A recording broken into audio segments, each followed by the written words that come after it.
Very good evening to all of you. कैसे हैं बच्चे? आई होप आप लोग बहुत अच्छे होंगे और आप लोगों का पढ़ाई बढ़िया चल रहा होगा। तो जैसे कि लास्ट क्लास के अंदर हम लोगों ने बात करा था, बिजनेस स्टडीज क्लास 12 का पार्ट 1 हम लोगों ने कराया था। फाइनेंशियल मैनेजमेंट के अंदर हम लोगों ने पार्ट 1 ऑलरेडी कर चुके हैं, आज पार्ट 2 करने वाले हैं। तो चलिए हम लोग स्टार्ट करते हैं बिना टाइम वेस्ट किए हुए। चलिए, तो ये पार्ट 2 है आपका, इस बात का ध्यान रखेंगे। हम लोग स्टार्ट करते हैं अपनी क्लास को।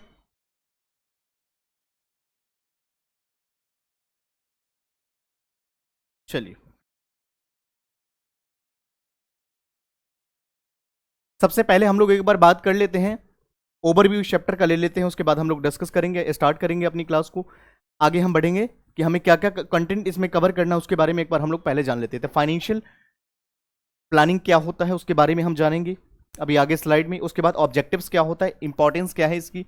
उसके बाद हम बात करेंगे कैपिटल स्ट्रक्चर क्या होता है, किसी हम कहते हैं कैपिटल स्ट्रक्चर। उसके बाद हम बात करेंगे डिटरमाइनिंग फैक्टर्स कौन सी है ऐसी। उसके बाद फिक्स एंड वर्किंग कैपिटल क्या होता है, दोनों में डिफरेंस क्या है। उसके बाद वर्किंग कैपिटल के इन्फ्लुएंसर्स क्या है। ये सारे के सारे जो भी आज का टॉपिक का एजेंडा रहेगा बेटा, हम लोग एक एक करके सभी को डिस्कस करेंगे। तो आइए मेरे साथ, बिना हम लोग टाइम को गंवाए हुए आगे बढ़ेंगे। चलिए जी, तो सबसे पहले हम बात करते हैं बेटा, यहां पर क्या है, फाइनेंशियल प्लानिंग। नाम क्या है, प्लानिंग। प्लानिंग की अगर बात करें तो प्लानिंग करना बहुत इंपॉर्टेंट है। हम लोगों ने ऑलरेडी करा हुआ है पार्ट 1 के अंदर।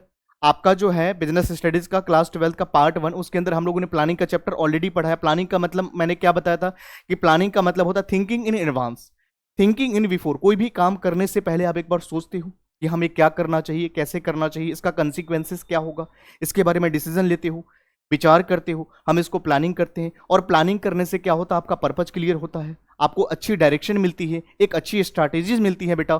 तो जब हम बात करते हैं प्लानिंग जितना हमारे लिए इंपॉर्टेंट है, जब प्लानिंग हम करते हैं कुछ पाने के लिए, आप एज ए स्टूडेंट आप भी प्लानिंग करते हैं कि मैं अच्छे तरीके से पढ़ाई करूँ और एग्जाम में हम अच्छा स्कोर कर सके, हमें अच्छा नंबर मिल सके। प्लानिंग करेंगे, उसके अकॉर्डिंग अगर आप काम करेंगे तभी तो रिजल्ट आएगा। तो यहां पर जो वर्ड आया है बेटा फाइनेंशियल, आप अपने फाइनेंस को कैसे प्लानिंग करेंगे कि हमारा जो पैसा है हम कहां कहां खर्च कर सकते हैं, किस सोर्स से हमारे पास पैसा आएगा, कैसे उसको यूटिलाइज करना है, कैसे उसको खर्चे करने हैं, ताकि आपके पास कल को अगर इमरजेंसी सिचुएशन आए तो आपके पास फंड्स होनी भी चाहिए, आपके पास फंड की शॉर्टेज नहीं होनी चाहिए। तो इन सभी को क्या करना होता बेटा, इट्स ऑल अबाउट कि प्लानिंग करना होगा कि हम पैसे को कैसे यूटिलाइज करें।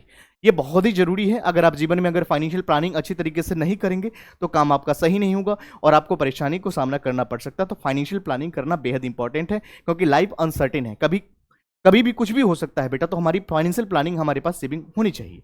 चलिए जी, तो हम लोग जब बात करते हैं फाइनेंशियल प्लानिंग, तो इसके बारे में एक बार डिस्कस कर लेते हैं। फाइनेंशियल प्लानिंग का मतलब क्या होता है उसके बारे में। तो फाइनेंशियल प्लानिंग, हम पूरे चैप्टर के अंदर फाइनेंस को मद्देनजर रखते हुए, फाइनेंस पे हम फोकस करते हुए, हम पूरे चैप्टर के अंदर घुमा करके आपको पढ़ाने वाले हैं। और पूरे चैप्टर में हम लोग बात करेंगे कि इसको हम फाइनेंशियल की प्लानिंग कैसे करना है, हम अपने फाइनेंस को कहां पर यूटिलाइज करें, कहां पर हमें रिटर्न्स मिलेगा, क्या करना है, कैसे करना है।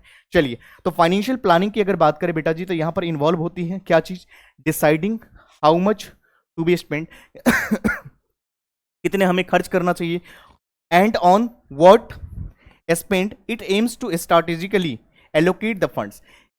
फाइनेंशियल प्लानिंग करने का ऑब्जेक्टिव होता है बेटा कि हमारे पास जो फंड्स है, जो हमारे पास पैसा है, जो हमारे पास रुपया है, उसको हम कैसे यूटिलाइज करें, हम उसको कैसे मैनेज करें, यहां पर हम कैसे एलोकेट करें तो मिट करंट हमारे एंड फ्यूचर जो भी हमारी रिक्वायरमेंट्स है, आज भी हमारी रिक्वायरमेंट्स है और फ्यूचर में भी हमारी रिक्वायरमेंट्स है, इन सभी को कैसे हमें मैनेज करना है, इस सभी को कैसे एलोकेट करना है, ये काम कौन बताता है बेटा, ये कला आपको कौन सिखाता है, तो फाइनेंशियल प्लानिंग ही सिखाता है। फाइनेंशियल प्लानिंग करना बेहद इंपॉर्टेंट है, इससे फाइनेंस आपके कंट्रोल में होती है, आपको पता होता है मुझे कितना खर्च करना चाहिए और मुझे कितना, मेरे कहाँ कहाँ किस सोर्स से हमारे पास पैसे आ रहे हैं, जिससे कि आपका होगा फ्लो, इनकम का फ्लो बना रहेगा, इनफ्लो भी होगा, आउटफ्लो भी होगा, तो आपके कंट्रोल में होगा कि मेरा पैसे कहाँ कहाँ जा रहा है, और जिससे हम करंट अपनी रिक्वायरमेंट को भी पूरा करेंगे और फ्यूचर जो हमारी है अनसर्टेन सिचुएशन, उसको भी हम मद्देनजर रखते हुए हम उस पर फोकस करेंगे। तो ये सारे के सारे बेटा क्या है, फाइनेंशियल प्लानिंग।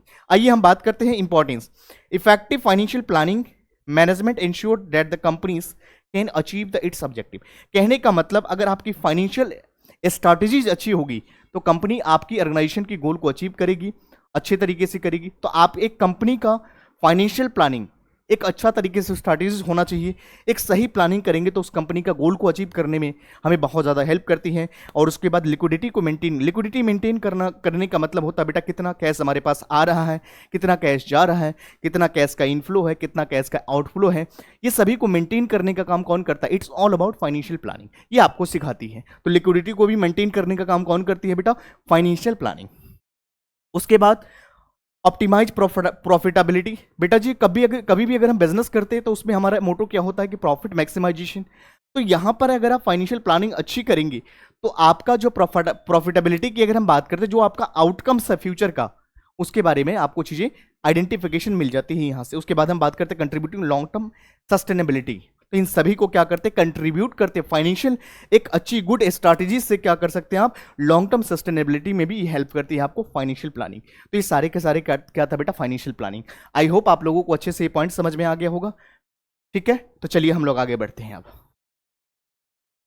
उसके बाद हम बेटा बात करेंगे फाइनेंशियल प्लानिंग के अंदर कुछ एक्टिविटीज, जो एक्टिविटीज होता है उसके बारे में हम लोग डिस्कस करते हैं क्या एक्टिविटीज होता है। तो एक्टिविटीज की बात करें तो सबसे पहले हम बात करते हैं इंश्योर।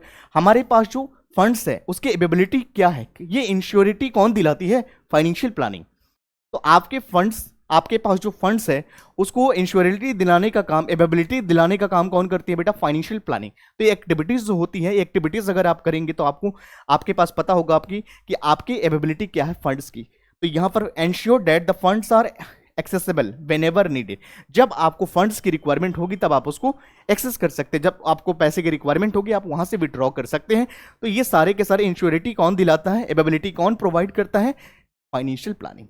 हेडिंग पे ध्यान रखेंगे, पूरे चैप्टर में हम फाइनेंशियल प्लानिंग के ही बारे में डिस्कस करेंगे और इसी को मद्देनजर रखते हुए हम लोग अपनी क्लास को हर पॉइंट पे हम डिस्कस करेंगे कि हमें फाइनेंशियल प्लानिंग कैसे करना है और हम अपने फाइनेंस को कैसे मैनेज कर सकते हैं। हमारी प्रेजेंट की जो सिनेरियो है, हमारी जो रिक्वायरमेंट है और फ्यूचर को जो हमारे रिक्वायरमेंट है उसको कैसे फुलफिल कर सकते हैं, हमारे पास फंड्स कैसे एलोकेट किया जाए, उसके बारे में डिस्कस करेंगे बेटा जी। ऑपरेशनल एंड स्ट्रैटेजिक डिसीजन या नीड्स, ये सारे के सारे क्या है बेटा? Availability of funds. उसके बाद अवॉइड, हम क्या अवॉइड करते हैं? Unnecessary resources अकोमुलेशंस।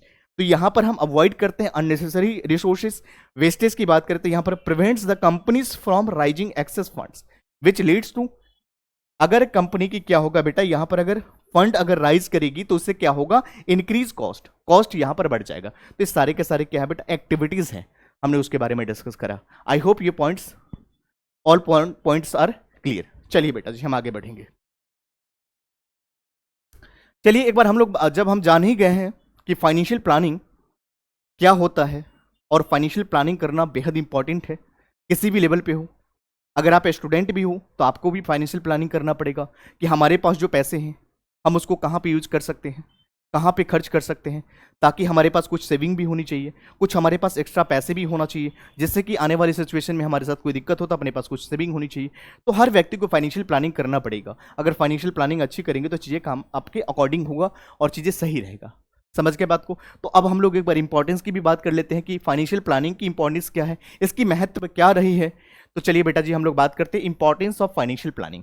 सबसे पहले हम बात करते हैं बेटा जी यहाँ पर ऑप्टिमम फंड्स कलेक्शन। तो यहाँ पर फाइनेंशियल प्लानिंग आपको फैसिलिटेट कराती है, प्रोवाइड कराती है, फंड कलेक्शन में आपको हेल्प करती है, फंड को इकट्ठा करने में आपको मदद करती है। कौन करता है बेटा? Financial planning. उसके बाद हम बात करेंगे एप्रोप्रिएट कैपिटल स्ट्रक्चर। बेटा जी कैपिटल स्ट्रक्चर को भी फिक्स करने में हम लोग अभी बात करेंगे कैपिटल स्ट्रक्चर, बट यहां पर एप्रोप्रिएट कैपिटल स्ट्रक्चर फिक्सिंग। तो यहां पर कैपिटल स्ट्रक्चर को अप्रोप्रिएट करने में, बंटवारा करने में, डिस्ट्रीब्यूट करने में, फिक्सिंग करने में भी आपको फाइनेंशियल प्लानिंग मदद करती है। Invest in the right project. बेटा जी आपको बेटर रिटर्न्स तभी मिलेगा जब आपकी प्लानिंग अच्छी होगी। आप अच्छे प्लानिंग करेंगे, अच्छे प्रोजेक्ट में इन्वेस्ट करेंगे, तभी तो आपका अच्छा आउटकम्स आएगा, तभी तो आपको रिजल्ट अच्छा मिलेगा। जब अच्छे प्रोडक्ट में अगर आप, अच्छे प्रोजेक्ट में अगर आप इन्वेस्ट नहीं करेंगे, प्लानिंग आपकी ठीक नहीं होगी, प्लानिंग की स्ट्रैटेजी सही नहीं होगी, तो आउटकम सही नहीं आएगा बेटा जी। अगर आज आप मेहनत करेंगे, आप जो भी आज एक्टिविटी कर रहे हैं उसी का रिजल्ट आपको मिलने वाला है। आप अच्छा मेहनत करेंगे, आप अच्छे से पढ़ाई करेंगे, उसका आउटकम्स भी जैसा कहते हैं जैसा अन्न खाएंगे वैसा ही मन होगा, और जैसा काम करेंगे, एक्टिविटी करेंगे, वैसा ही आपका रिजल्ट आता है। तो प्लानिंग जैसी होगी आउटकम्स भी उसी के अकॉर्डिंग आता है। तो ध्यान रखेंगे, प्लानिंग अच्छा करेंगे, चीजें आपके कंट्रोल में होंगी, आप अच्छे तरीके से फंड्स को यूटिलाइज कर सकते हैं।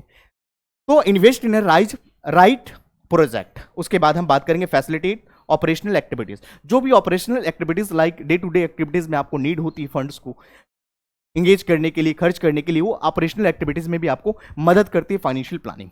उसके बाद based the financial control, financial को कंट्रोल करने में भी आपको फाइनेंशियल प्लानिंग बहुत ज्यादा हेल्प करती है। और आपके पास जो फाइनेंस है उसको यूटिलाइज करने में एंश्योरिटी दिलाता है, कौन दिलाता है बेटा? Financial planning.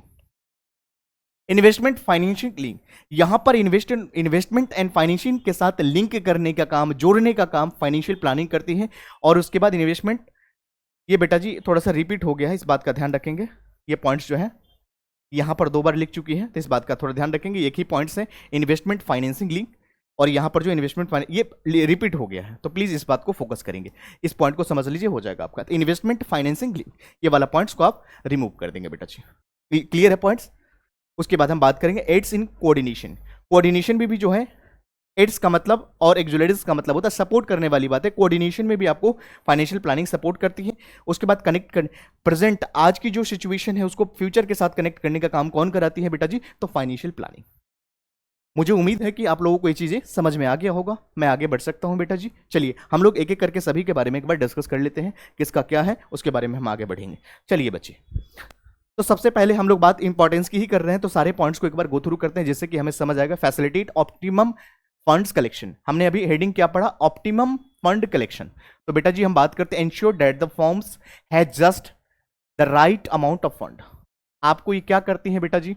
अगर फाइनेंशियल प्लानिंग अगर अच्छी होगी तो आपको पता होगा कि ऑप्टिमम फंड कलेक्शन कहां कहां से हमें फंड की कलेक्शन हो सकती है।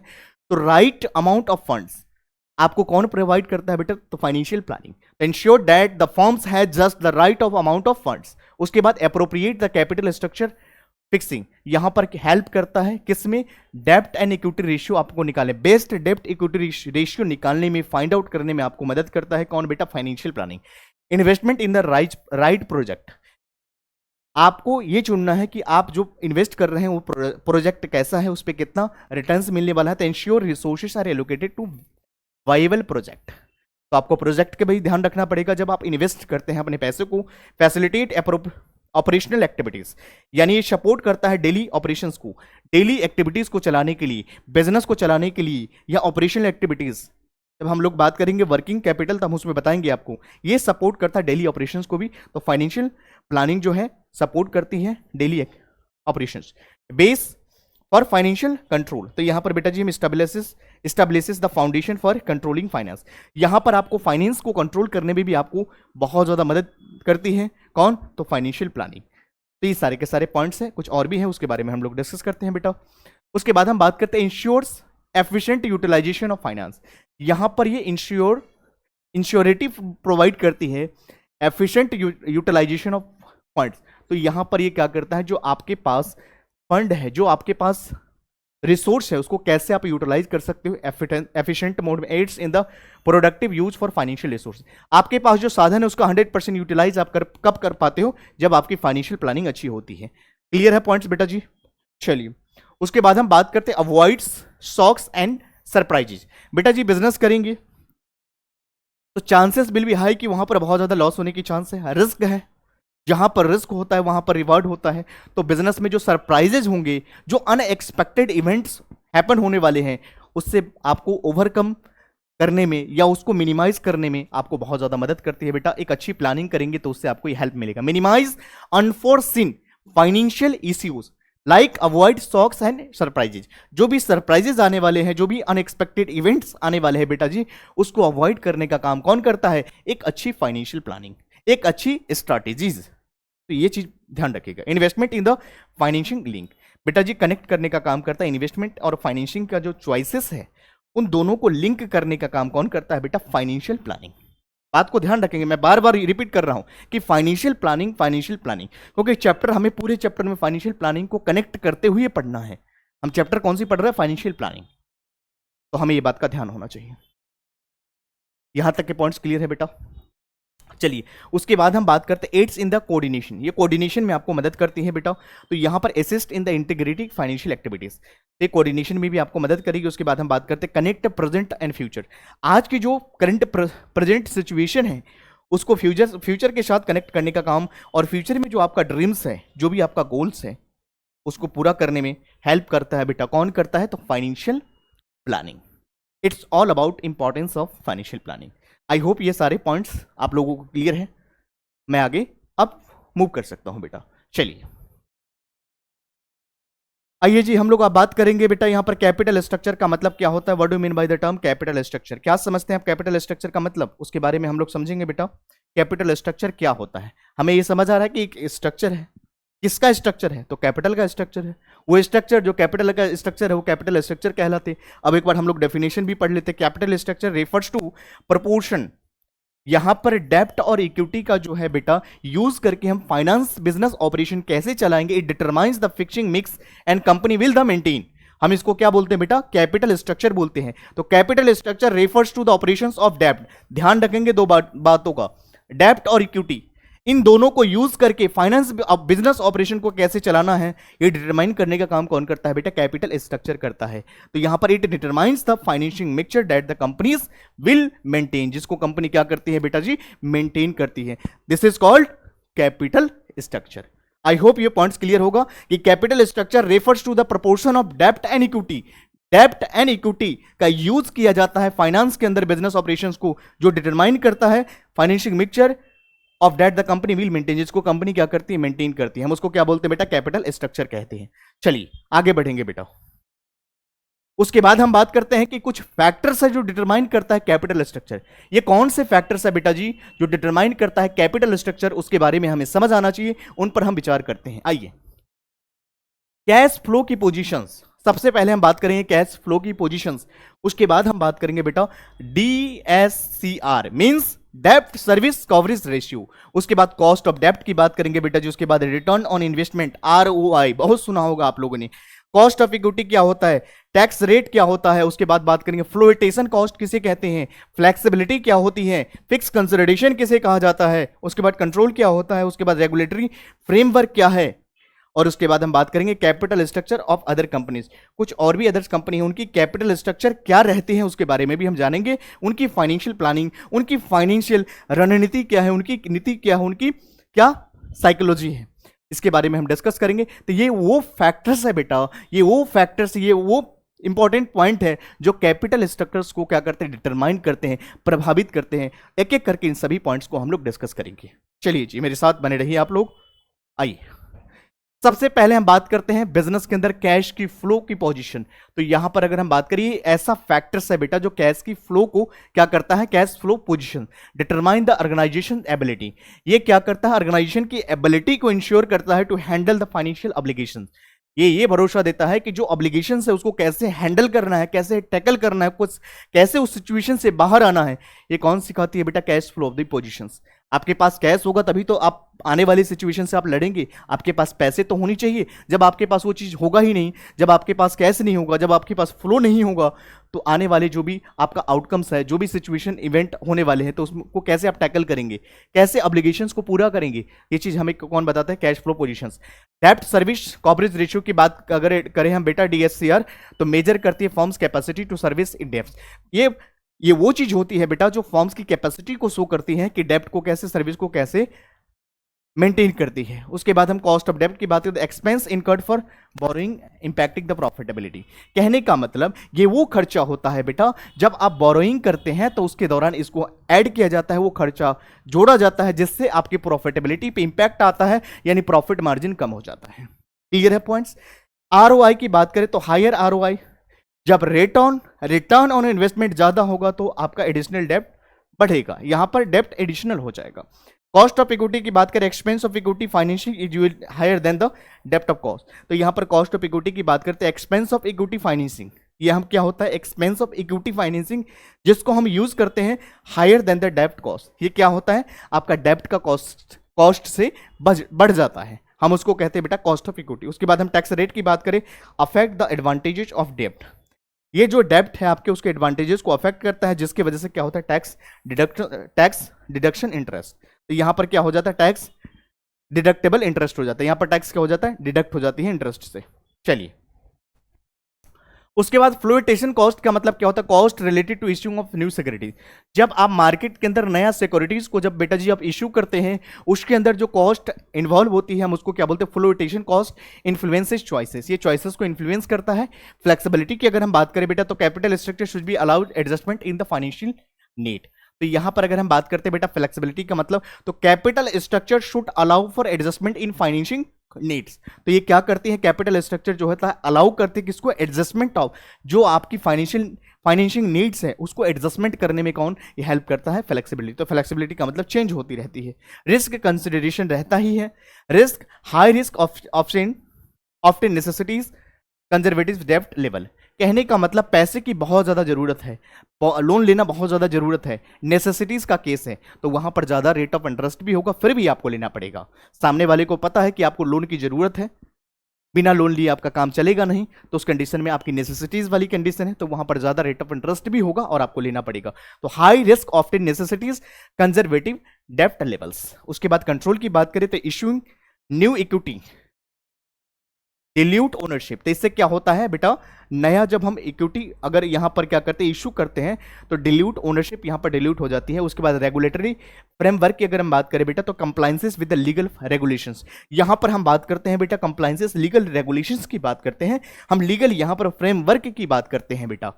उसके बाद capital structure of the other companies की अगर हम बात करें, तो कंपेयरिंग इंडस्ट्रीज स्टैंडर्ड्स। तो यहां पर अदर कंपनीज के साथ भी हम कंपैरिजन करते हैं, उसके स्टैंडर्ड के साथ, हम उसकी इंडस्ट्रीज के स्टैंडर्ड के साथ हम कंपैरिजन करते हैं। चलिए उसके बाद हम बात करते हैं क्या होता है फिक्स कैपिटल। नाम से ही क्लियर है, फिक्स कैपिटल वो कैपिटल होता है जो एक ऑर्गेनाइजेशन के अंदर फिक्स किया जाता है, एक लंबा समय के लिए होता है, एक लॉन्ग टर्म विजन के लिए होता है। जब भी ध्यान रखेंगे, जब डिफरेंस आता है आपके सामने कि एक होता फिक्स कैपिटल और एक होता वर्किंग कैपिटल, तो ध्यान रखेंगे कि फिक्स कैपिटल का जो ऑब्जेक्टिव लॉन्ग टर्म बेनिफिट्स होता है, और जब हम बात करते हैं वर्किंग कैपिटल तो इसका ऑब्जेक्टिव शॉर्ट टर्म विजन होता है। ये शॉर्ट टर्म विजन के लिए होता है बेटा जी। हम बात करते हैं फिक्स कैपिटल वो कैपिटल होता है जिसके बारे में हम लोग डिस्कस करते हैं। चलिए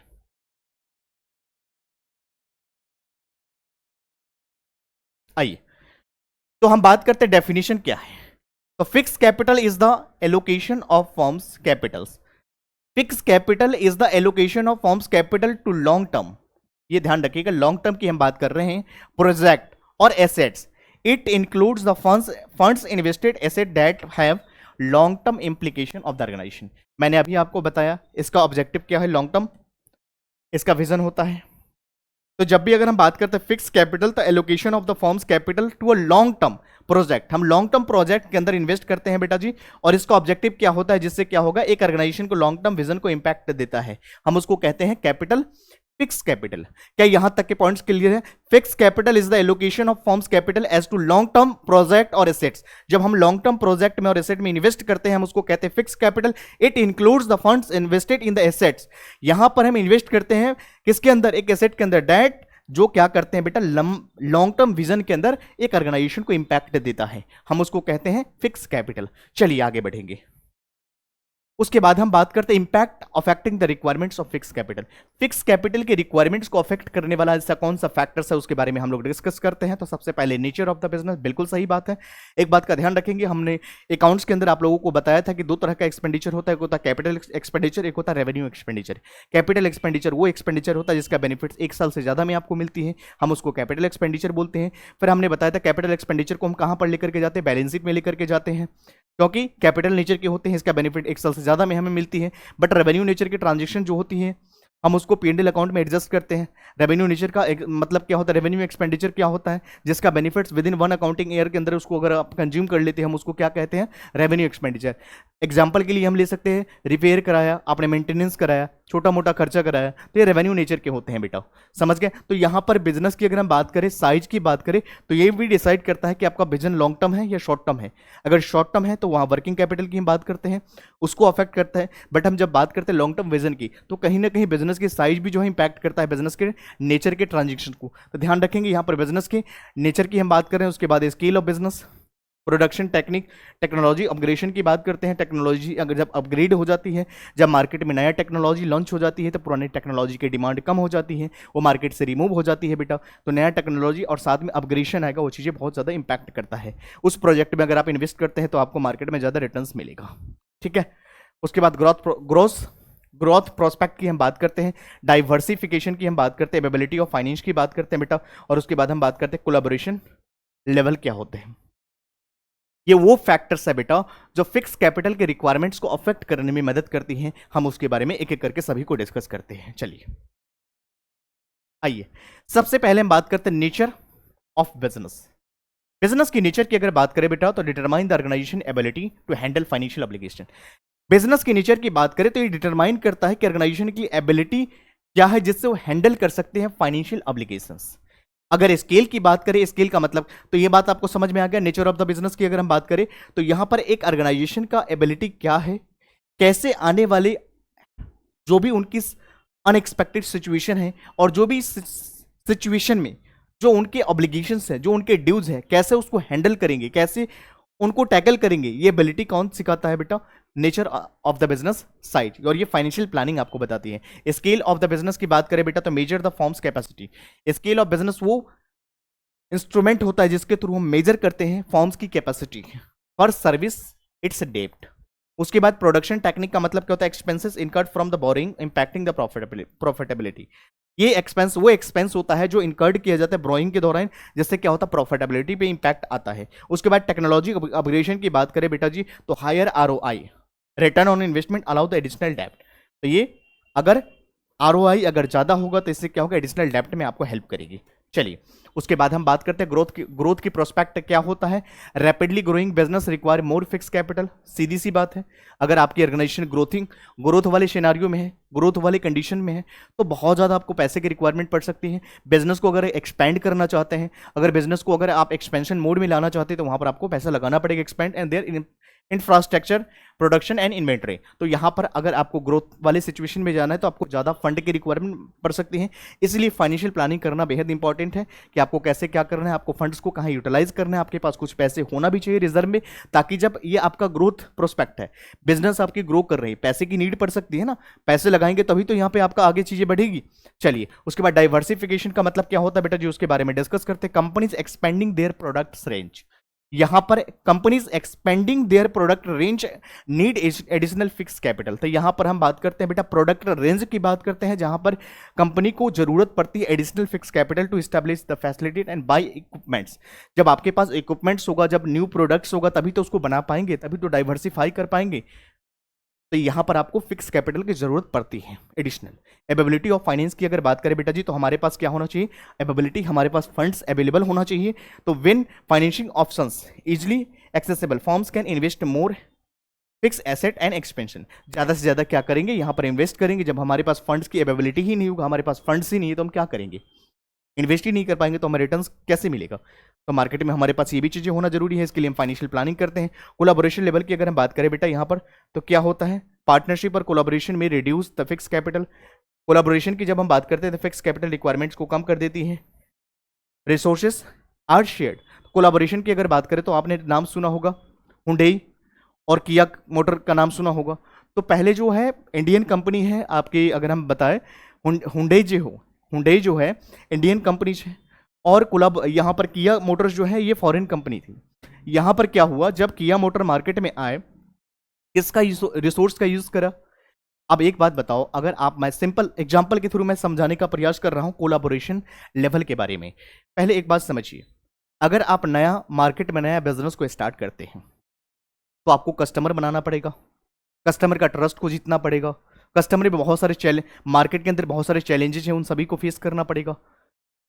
इट विल टेक टाइम, समय तो लगेगा, तब जाकर के आपको प्रॉफिट होगा या तब जाकर के कस्टमर का एक भरोसा बनेगा।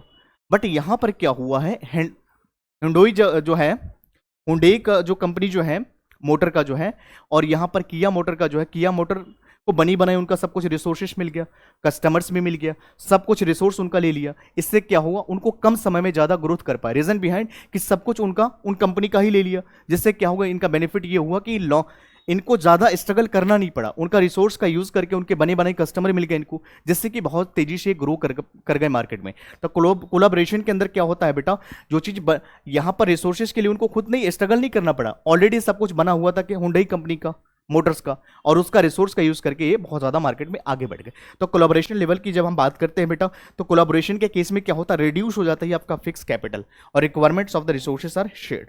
This is called collaboration level. Clear है पॉइंट्स? चलिए उसके बाद हम बात करते हैं बेटा वर्किंग कैपिटल। वो आ ही गया वर्किंग कैपिटल, अब हम लोग इसके बारे में डिस्कस कर ही लेते हैं।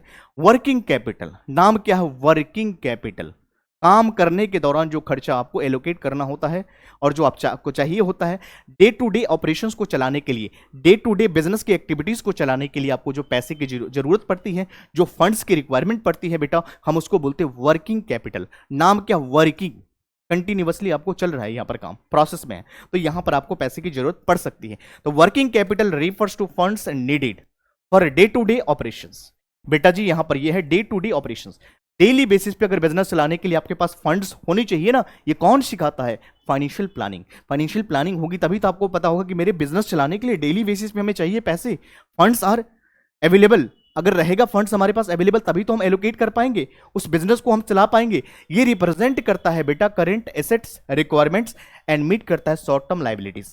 तो यहां पर एक बात का ध्यान रखेंगे, यहां पर करंट एसेट को रिक्वायरमेंट को मीट करते हुए और करंट लायबिलिटीज जो है उसको टैकल करने का काम कौन करता है बेटा, वर्किंग कैपिटल। वर्किंग कैपिटल वो कैपिटल होता है जो डे टू डे एक्टिविटीज को चलाने के लिए जरूरी होता है, और ये किसको रिप्रेजेंट करता है, करंट एसेट के रिक्वायरमेंट को समझते हुए हमें मीट करना होता है करंट की liabilities. This is called working capital. चलिए आइए हम लोग बात करते हैं, जब हम वर्किंग कैपिटल की अगर बात करते हैं तो कॉन्सेप्ट ऑफ वर्किंग कैपिटल को हम समझते हैं। यहां पर दो पॉइंट्स है बेटा जी, एक है ग्रॉस वर्किंग कैपिटल और एक है बेटा नेट वर्किंग कैपिटल। आइए ध्यान से यहां समझिएगा, आप लोगों ने फाइनल अकाउंट्स पढ़ा होगा, वहां पर आप सीखे होंगे ट्रेडिंग क्या होता है, P&L क्या होता है। आप लोगों को ये पता होगा कि ग्रॉस प्रॉफिट आप कहां से निकालते हैं, gross profit and gross loss आप कहां से फाइंड आउट करते हैं, तो ट्रेडिंग अकाउंट से। ट्रेडिंग अकाउंट में वो खर्चे आप लेते हो जो डायरेक्ट नेचर के होते हैं, which are related to factory. और जब ग्रॉस ग्रॉस जो प्रॉफिट्स आता है या ग्रॉस लॉस जो आता है, उसमें से आप क्या करते हैं, इनडायरेक्ट खर्चे को जब आप माइनस करते हैं तो आपके पास नेट प्रॉफिट्स आता है या नेट लॉस आता है। नेट P&L अकाउंट में इनडायरेक्ट नेचर को खर्चे को लेते हो which are related to office and administration.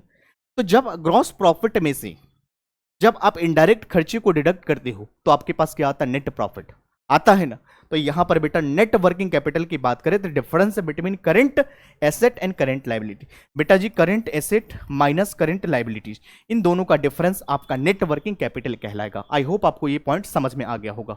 उसके बाद हम बात करते हैं total investment in the current assets. Gross working capital वो कैपिटल होता है जो सभी का सभी इन्वेस्टमेंट, सारे के सारे फंड्स को हम इन्वेस्टमेंट कर देते हैं करंट एसेट में। This is called gross working capital. क्या ये दोनों के बीच में डिफरेंस क्लियर है? ग्रॉस वर्किंग कैपिटल वो कैपिटल होता है जो सारे के सारे फंड्स हम कहां पर लगा देते हैं, इन्वेस्ट कर देते हैं करंट एसेट में। This is called gross working capital. और नेट वर्किंग कैपिटल वो कैपिटल होता है जहां पर करंट एसेट में से करंट लायबिलिटीज को माइनस कर दिया जाता है, उस कंडीशन में हमारे पास नेट वर्किंग कैपिटल आता है। आई होप ये पॉइंट्स क्लियर होगा। चलिए हम लोग आगे बढ़ेंगे। चलिए बेटा जी अब हम लोगों ने पॉइंट्स, जब हम इसकी डेफिनेशन कर ही लिए तब एक बार इसका अफेक्टिंग फैक्टर्स को भी देख लेते हैं कि factors affecting the requirements of working capital. ये फैक्टर्स, ये वो फैक्टर्स है जो वर्किंग कैपिटल के रिक्वायरमेंट्स को क्या करता है, प्रभावित करते हैं। तो चलिए एक बार हम बात करते हैं length of the operation cycle. बिल्कुल बिजनेस का लेंथ की हम बात करेंगे, साइकिल की बात करेंगे, नेचर ऑफ बिजनेस की बात करेंगे बेटा, उसके बाद स्केल ऑफ ऑपरेशंस की बात करेंगे, उसके बाद बिजनेस साइकिल फ्लैक्चुएशंस की बात करेंगे। बिजनेस साइकिल के अंदर हम बात करते हैं बिजनेस फ्लैक्चुएशन के अंदर कि बिजनेस में क्या क्या साइकिल्स आती है, अप्स आती है, डाउन्स आती है, बूम आती है, डिप्रेशन आता है, पिक आता है, ये सब चीजें देखने को मिलती है मार्केट में। चीजें एक्सपेंशन मोड आता है, कॉन्ट्रैक्शन मोड आता है, ये सब मोड आता है। उसके बाद सीजनल फैक्टर भी जो है कहीं ना कहीं बिजनेस को और वर्किंग कैपिटल को अफेक्ट करता है। टेक्नोलॉजी एंड प्रोडक्शन साइकिल, उसके बाद बेटा जी हम क्रेडिट अलाउ की बात करते हैं, क्रेडिट अवेलेबल की बात करते हैं, अवेल की बात करते हैं, operating efficiency, availability of raw material, law of level of competition, inflation and growth prospect. ये सारे के सारे वो फैक्टर्स हैं जो वर्किंग कैपिटल की रिक्वायरमेंट को प्रभावित करते हैं, अफेक्ट करते हैं। इन सभी के बारे में वन बाय वन करके हम लोग डिस्कस करेंगे। चलिए आइए तो हम लोग बात करते हैं लेंथ ऑफ ऑपरेटिंग साइकिल। क्या होता है मतलब length of operating cycle? Business with longer production cycle. Business जब आप करते हैं तो आपका विजन क्या होता है, लॉन्ग टर्म सर्वाइव करना। Need more working capital. जब आप लंबा समय के लिए बिजनेस अगर करने में एंगेज होते हैं, आपका विजन अगर लॉन्ग टर्म होती है, तो यहां पर ज्यादा वर्किंग कैपिटल की नीड पड़ सकती है। तो आपको क्या करना पड़ेगा, cover extended and cost before sale. तो यहां पर क्या होता है, ये कॉस्ट से पहले जितने भी ये चीजें हैं एक्सटेंडेड है, उसको हम क्या करते हैं, कवर करते हैं। तो business with the longer production cycle need more working capital to cover the extended cost before sale. करने से पहले हमें इसको सभी को क्या करना होता है, हमें जरूरत पड़ता है तो इस सभी को कवर करना होता है कि इसके अंदर, कॉस्ट के अंदर, सेल से पहले। उसके बाद nature of the business, nature of the business की बात करें, manufacturing business generally require more working capital. जब हम बात करते हैं मैन्युफैक्चरिंग कंसर्न की बात करते हैं बेटा, तो उनको ज्यादा फंड की जरूरत पड़ती है, ज्यादा कैपिटल की रिक्वायरमेंट पड़ सकती है, क्योंकि उनको चलाने के लिए, मैन्युफैक्चरिंग करने के लिए ज्यादा पैसे की नीड पड़ती है कंपेयर टू द सर्विस। यहां पर अगर कंपैरिजन करें मैन्युफैक्चरिंग कंसर्न और सर्विस बिजनेस के कंपैरिजन में, मैन्युफैक्चरिंग कंसर्न को क्या होता है, ज्यादा फंड की जरूरत पड़ती है, ज्यादा वर्किंग कैपिटल की जरूरत पड़ती है as comparison to service business and inventory production cost. Scale of operation की बात करें, larger business required higher working capital. जब आपका बिजनेस का अगर साइज की बात करें लार्जर होगा, तो ज्यादा आपको वर्किंग कैपिटल की जरूरत पड़ सकती है सपोर्ट करने के लिए bigger inventories and more extensive operations. उसके बाद हम बात करते हैं बिजनेस साइकिल फ्लैक्चुएशंस। मैंने कहा बिजनेस साइकिल वो साइकिल होता है जहां पर रिदमिक फ्लैक्चुएशन आता है। बिजनेस साइकिल आर दो साइकिल्स जहां पर रिदमिक फ्लैक्चुएशंस देखने को मिलती है बिजनेस के अंदर, जहां पर मैंने बताया एक्सपेंशन भी होता है, कॉन्ट्रैक्शन भी होता है, टफ की भी पॉइंट भी आता है, बूम की सिचुएशन भी आता है, डिप्रेशन की भी पॉइंट्स आते हैं। ये सारे के सारे पॉइंट्स आपको देखने को मिलती है कहां पर, बिजनेस, यहां पर साइकिल के फ्लैक्चुएशन के अंदर। साइकिल का मतलब मूवमेंट यहां पर आती है। Period, during period of expansion, जब आपका पीरियड कैसा होगा, एक्सपेंशन होगा, नीड मोर वर्किंग कैपिटल। बेटा जी जब अब बिजनेस आपका एक्सपेंशन मोड में होगा, बिजनेस आपके फेवर में होगा, सिचुएशन आपके फेवर में होगा, उस कंडीशन में आपको ज्यादा फंड की जरूरत पड़ती है and support higher demand and production. इसके बाद सीजनल फैक्टर्स भी जो है वर्किंग कैपिटल को अफेक्ट करता है, जैसे कि industries experience seasonal demand requires. जब सीजन में जिस चीज की ज्यादा डिमांड होती है, वहां पर वर्किंग कैपिटल को टैकल करने के लिए आपके पास फंड्स होने चाहिए, तो ये फैक्टर्स भी अफेक्ट करते हैं। चलिए बेटा, उसके बाद हम बात करते हैं technology and production cycle. Advance technology advance हो चुका है एंड शॉर्टर प्रोडक्शन साइकिल में रिड्यूस द वर्किंग कैपिटल। जब अगर टेक्नोलॉजी एडवांस हो जाता है, टेक्नोलॉजी अपग्रेडेड होता है, इस कंडीशन में आपको वर्किंग कैपिटल रिड्यूस हो जाता है, बहुत कम की जरूरत पड़ती है। क्रेडिट अलाउड का मतलब क्या होता है बेटा, companies offering extended credit terms to customers. यहां पर कंपनी क्या करती है, अपने कस्टमर्स को टाइम देते हैं कि आप शॉपिंग कर लीजिए, और 20 से 25-30 दिन का ये टाइमिंग पीरियड होता है, इसके दौरान आप हमें पेमेंट कर सकते हैं। वो क्रेडिट पीरियड मिलता है, ये कब मिलता है बेटा, जब आप ट्रांजेक्शन करेंगे, जब आप बिजनेस करेंगे, तो आपकी ये डिपेंड ऑन कि आपका बिजनेस का साइज क्या है, आप उनसे कितना माल परचेज करते हैं, कितने की, तो इसके अकॉर्डिंग आपको ये दिया जाता है। क्रेडिट अलाउ सभी को नहीं होते हैं, डिपेंडिंग ऑन, और यहाँ पर working capital bridges the payment gap. तो यहाँ पर जो आप सामान परचेज करते हैं, जो आपको क्रेडिट अलाउ किया जाता है, ये बिजनेस ट्रांजैक्शन के ऊपर डिपेंड करता है कि आपको कितने का लिमिट दे रहा है, 1 लाख का दे रहा है, 2 लाख का दे रहा है, और कितने पीरियड के लिए दे रहा है। तो आज अगर परचेज करते हैं उनसे, तो आप 15 या 20 दिन, 1 महीने के लिए आप पेमेंट आप नहीं भी देंगे, उसके बाद आपको 30 दिन बाद या 35 दिन बाद आपको पे करना होता है। तो आपके पास ये लिमिट कब मिलती है, जब आपके बिजनेस की ट्रांजेक्शन अच्छी होगी, अच्छा रिलेशन उनके साथ होगा, तभी तो ये चीज़ आपको मिलेगा। तो इससे क्या होगा, पेमेंट का जो गैप है उसको हम ये कर सकते हैं। तो ये बिजनेस में ये भी चीज़ें क्रेडिट अलाउड, क्रेडिट का मतलब भरोसे, ये सभी को नहीं दिया जाता है जब बिजनेस करेंगे। जैसे अगर हम बात करें एफएमसीजी की, हम अगर बात करें, जैसे सिंपल अगर जैसे किराना की दुकान में जो होता क्या है, जो भी हम माल वगैरह जो परचेज करते हैं, तो उसमें हमें बताया जाता है कि देखो आपको क्रेडिट लिमिट हम इतने का देते हैं, आप इतने दिन, इतने मान लो 50,000 या 60,000 का माल खरीदते हो, तो आपको इतने दिन के लिए हम आपको टाइम देते हैं, उस टाइम के अंदर आपको हम पेमेंट नहीं मांगेंगे, आप इतने दिन के बाद उसको पेमेंट कर सकते हैं। तो ये मौका दिया जाता है, उसमें कोई ज़्यादा चार्ज नहीं किया जाता है, वो कंडीशन दिया जाता है, ऑफर इसलिए दिया जाता है क्योंकि उसका बिजनेस, उसके लिए हम कुछ डॉक्यूमेंटेशन प्रोसेस होती है, उसको फुलफिल करना होता है, तभी मिलती है, विदाउट डॉक्यूमेंटेशन नहीं दिया जाता है।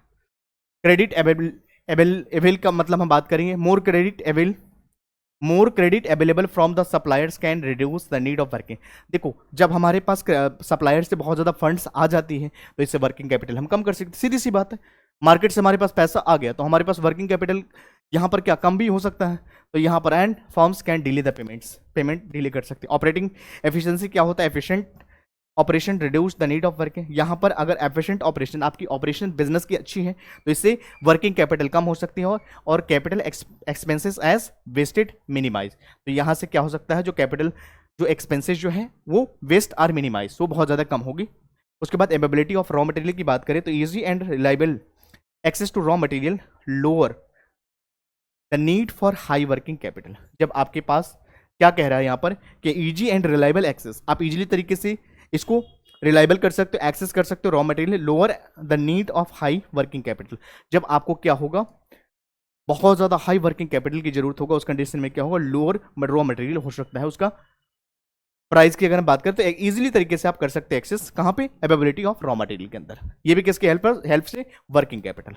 चलिए उसके बाद लेवल ऑफ कंपटीशन की बात करें, हाईली कॉम्पिटेटिव इंडस्ट्रीज, मार्केट में बहुत ज़्यादा कंपटीशन है, फॉर्म्स नीड्स मोर कैपिटल। बिल्कुल सही बात है, आपके कॉम्पिटिटर बेच रहे हैं और आप बैठ करके झक थोड़ी ना मारेंगे, आप भी तो बेचेंगे ना, तो आप उस कंडीशन में क्या करेंगे, बहुत ज़्यादा यहाँ पर मान लीजिए कॉम्पिटिशन बहुत ज़्यादा है तो बेचना पड़ेगा, सामने वाले बेच रहे हैं, आप नहीं बेचेंगे तो बैठे रहेंगे, तो सेल आउट तो करना पड़ेगा, ट्रांजेक्शन की रोटेशन तो होना चाहिए, गुड्स एक्सचेंजिंग तो होगा, नहीं तो गुड्स तो सर जाएगा, काम खराब हो जाएगा।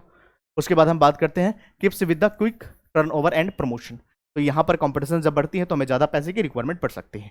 इन्फ्लेशन, महंगाई है सर, जब राइजिंग प्राइस, महंगाई बढ़ जाती है तो ऑब्वियसली बात है, जब प्राइस अगर बढ़ेगा गुड्स का तो आपको ज़्यादा वर्किंग कैपिटल की जरूरत तो पड़ ही सकती है, तो यहाँ पर बताने वाला ऐसा कुछ है नहीं। उसके बाद ग्रोथ प्रोस्पेक्ट की बात करें, अगर बिजनेस को अगर चाहते हैं कि एक्सपेंशन मोड में लेकर के जाना, अगर आप चाहते हैं बिजनेस में ज़्यादा प्रॉफिट्स हो, ज़्यादा आपको चीज़ें फ़ायदा हो, तो आपके लिए ज़्यादा फंड की रिक्वायरमेंट पड़ सकती है। तो business are strong growth potential need more working capital, easy बात है ये, इसमें कोई दिक्कत वाली बात नहीं। आई होप ये सारे पॉइंट्स आपको क्लियर हो गया होगा।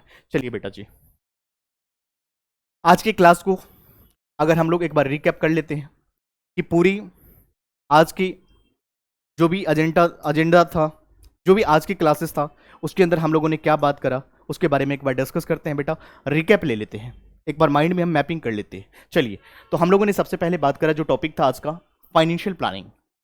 क्या होता है फाइनेंशियल प्लानिंग, क्या हेल्प करती है? Financial planning help ensure that adequate funds, ये फाइनेंशियल प्लानिंग आपको हेल्प करता है एंश्योर फंड करने के लिए, एडिक्यूट फंड करने के लिए, मिनिमाइज सॉक्स, और जो सॉक्स एंड सरप्राइजेस जो होने वाले उसको कम करने के लिए, मिनिमाइज करने में हेल्प करते हैं। Optimize the resources of allocations, यहाँ पर आपके रिसोर्सेज साधन को एलोकेट करने में मदद करती हैं। प्रेजेंट एंड फ्यूचर गोल को पूरा करने में आपको हेल्प करती हैं। This is all about financial planning. चलिए, उसके बाद हम लोगों ने कैपिटल स्ट्रक्चर के बारे में डिस्कस करा, फिर हमने बात करा कैपिटल स्ट्रक्चर बैलेंस द डेप्ट एंड इक्विटी।